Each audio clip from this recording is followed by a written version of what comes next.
ہم نے فرمایا کہ تم سب یہاں سے اتر جاؤ، جب تمہارے پاس میری طرف سے ہدایت پہنچے تو اس کی پیروی کرنا، کہ جنہوں نے میری ہدایت کی پیروی کی ان کو نہ کچھ خوف ہوگا اور نہ وہ غمناک ہوں گے،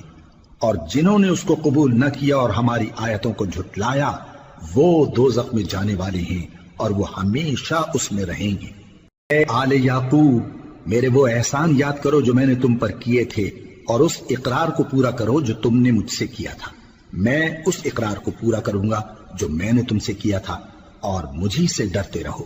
اور جو کتاب میں نے اپنے رسول محمد صلی اللہ علیہ وآلہ وسلم پر نازل کی ہے،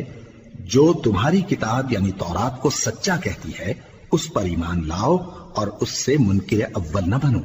اور میری آیتوں میں تحریف کر کے ان کے بدلے تھوڑی سی قیمت یعنی دنیاوی منفعت نہ حاصل کرو،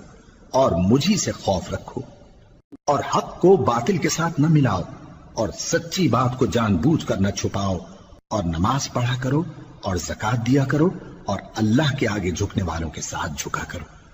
یہ کیا عقل کی بات ہے کہ تم لوگوں کو نیکی کرنے کو کہتے ہو اور اپنے تئیں فراموش کیے دیتے ہو، حالانکہ تم اللہ کی کتاب بھی پڑھتے ہو؟ کیا تم سمجھتے نہیں؟